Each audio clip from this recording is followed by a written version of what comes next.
Welcome everyone. आज के morning news session में आपका स्वागत है। मैं विपिन शर्मा लेकर प्रस्तुत हूँ आज के समाचार पत्रों में छाई मुख्य खबरें जो रोजगार और शिक्षा से संबंधित होती हैं। पहली खबर है, इस साल भर्तियों का भी लगेगा कुंभ, परीक्षा कैलेंडर का इंतजार। यूपी पीएससी व शिक्षा सेवा चयन आयोग ने की व्यापक पैमाने पर भर्ती की तैयारी। दोनों आयोग कई पुरानी भर्तियों की चयन प्रक्रिया भी इस साल कर लेंगे पूरी।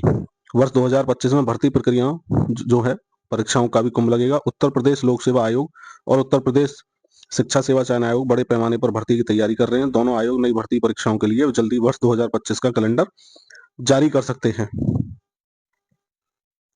हाईकोर्ट ने रद्द की पुलिस रेडियो ऑपरेटर की भर्ती प्रक्रिया। रेडियो ऑपरेटर के 936 पदों के लिए 40,000 अभ्यर्थियों ने दी थी परीक्षा। कोर्ट ने कहा, पुलिस भर्ती बोर्ड को नहीं है योग्यता मानकों में बदलाव का कोई अधिकार। इलाहाबाद हाईकोर्ट की लखनऊ पीठ ने पुलिस रेडियो ऑपरेटर की भर्ती प्रक्रिया को निरस्त कर दिया है। कोर्ट ने कहा, पुलिस भर्ती व प्रोन्नति बोर्ड को भर्ती के योग्यता मानकों में बदलाव करने का अधिकार नहीं है। केवल शासन स्तर से ही योग्यता मानकों में बदलाव किया जा सकता है। न्यायमूर्ति आलोक कुमार माथुर की एकल पीठ ने यह फैसला रवि शुक्ला की याचिका पर सुनाया। अदालत के फैसले के बाद भर्ती बोर्ड नए सिरे से भर्ती प्रक्रिया को शुरू करेगा। न्यायालय में मामला लंबित होने के कारण भर्ती जो परीक्षा है उसका परिणाम नहीं घोषित किया गया था। भर्ती पर अदालत के आदेशानुसार आगे की प्रक्रिया अपनाई जाएगी। राजीव कृष्णा, चेयरमैन पुलिस भर्ती एवं प्रोन्नति बोर्ड के, उनका कहना है। 10 साल तक सक्रिय पेशेवर बन सकेंगे कुलपति। यूजीसी ने बगैर 10 साल के शिक्षण अनुभव वालों के लिए भी खोली विश्वविद्यालयों में राह। एमई एमटेक करने वाले छात्र भी अब सीधे बन सकेंगे असिस्टेंट प्रोफेसर, मिलेगी नियुक्ति। 2 साल में 5 लाख लोगों को एआई का प्रशिक्षण भी दिया जाएगा। विश्वविद्यालयों सहित देश भर के उच्च शिक्षण संस्थानों में पढ़ाने वाले असिस्टेंट प्रोफेसर, एसोसिएट प्रोफेसर व प्रोफेसर जैसे पदों पर भर्ती से जुड़े नियमों में बदलाव के साथ ही विश्वविद्यालय अनुदान आयोग यूजीसी ने विश्वविद्यालय के कुलपति की नियुक्ति से जुड़े नियम है उनमें भी बड़ा बदलाव किया है। कुलपति के लिए अब 10 साल का शिक्षण अनुभव अनिवार्य नहीं होगा। इसे लचीला बनाते हुए इसके लिए अब शिक्षण कार्य के साथ शोध, शैक्षणिक संस्थान, उद्योग व लोक प्रशासक आदि क्षेत्रों में भी 10 साल का अनुभव रखने वाले लोग इसके पात्र होंगे। अब तक कुलपति पद पर नियुक्ति के लिए 10 साल का शिक्षण अनुभव जरूरी था। चैंपियंस ट्रॉफी में रोहित विराट खेलेंगे, केएल जडेजा पर मंथन है। यशस्वी को बैकअप ओपनर के रूप में जगह मिलने की संभावना बताई जा रही है। कुलदीप का फिटनेस जो है उस पर भी नजर रहेंगी। टेस्ट रैंकिंग में जसप्रीत बुमराह जो है सीट्स पर बरकरार हैं। अभी 10वीं में स्कूल का टॉपर था, इस बार 12वीं में लग रहा डर।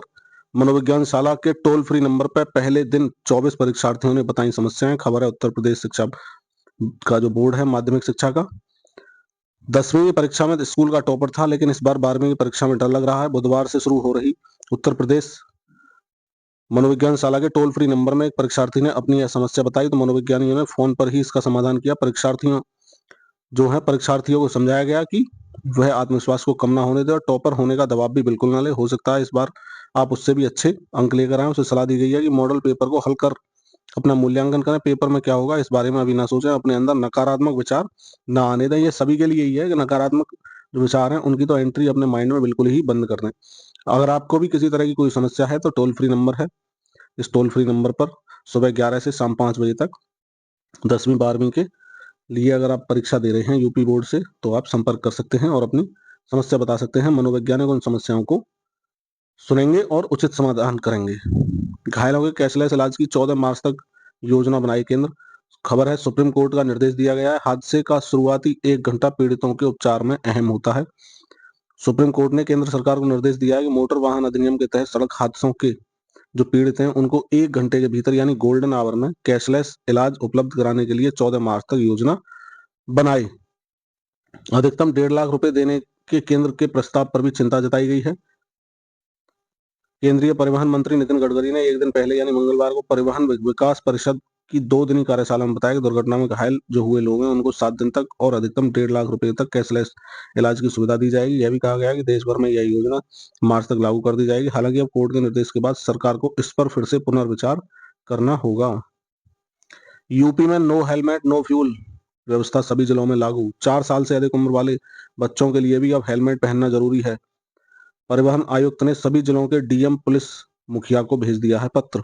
परिवहन आयोग ने सड़क सुरक्षा में सुधार के लिए सभी जिलों में सख्त कदम उठाने के लिए कवायद शुरू कर दी है। आयुक्त ने बुधवार को सभी डीएम और एसपी को पत्र भेजा है। कहा है कि हेलमेट न पहनने वालों के वाहन का चालान जरूर किया जाए। पेट्रोल पंप संचालकों के साथ संवाद कर कर्मचारियों को जागरूक करें कि हेलमेट न पहनने वालों को पेट्रोल न दें। उन्होंने पत्र वर्ष 2019 में नोएडा के अंदर नो हेलमेट नो फ्यूल व्यवस्था के सख्ती से लागू होने का भी उदाहरण दिया है। मुख्यमंत्री योगी आदित्यनाथ ने हाल ही में राज्य सड़क सुरक्षा परिषद की बैठक में हादसे रोकने के लिए कई निर्देश दिए थे। इसके बाद नो हेलमेट नो फ्यूल व्यवस्था फिर से लागू की गई है। धरती से कर सकेंगे शुक्र और मंगल ग्रह का दीदार। दुनिया में नए साल का जश्न अभी जारी है। अगले कुछ दिनों में पृथ्वी के दोनों पड़ोसी ग्रह शुक्र और मंगल इसमें शामिल होने वाले हैं। इसका धरती से दीदार होगा।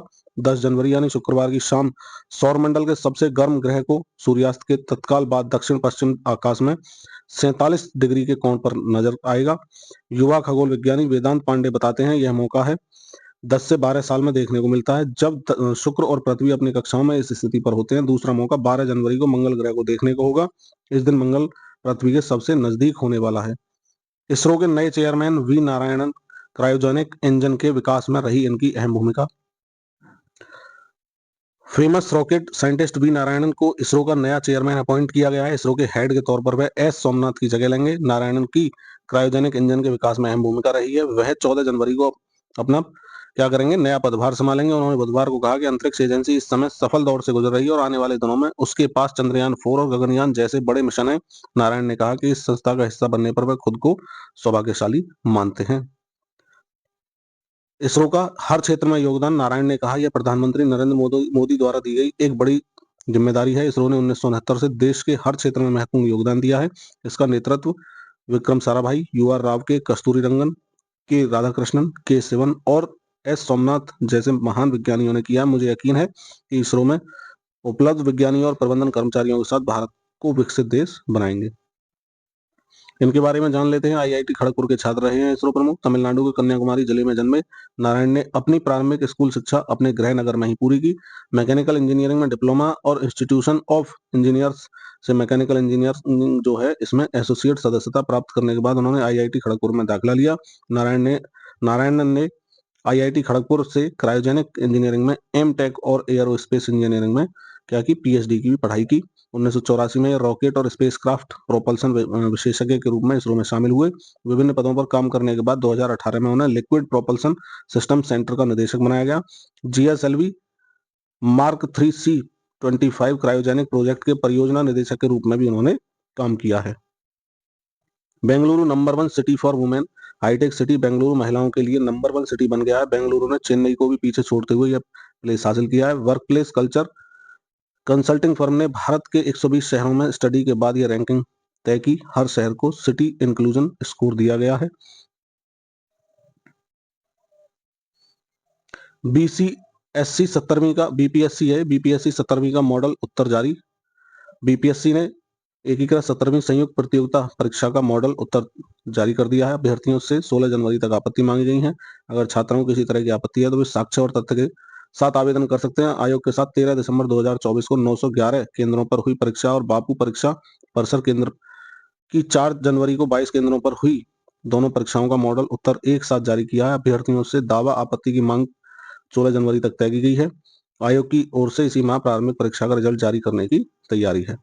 इसी के साथ आज का मॉर्निंग न्यूज सेशन यहीं समाप्त होता है। मैं विपिन शर्मा आपसे विदा लेने से पहले आग्रह करूंगा कि अगर आपको हमारा ये सेशन पसंद आ रहा है तो वीडियो को लाइक कर दें और अगर आप पहली बार चैनल पर विजिट कर रहे हैं या आपने अभी तक वीडियो सब्सक्राइब नहीं किया है इस चैनल को तो सब्सक्राइब कर लेंगे। मिलते हैं नई सेशन में नई वीडियो के साथ। जय हिंद, जय भारत, वंदे मातरम।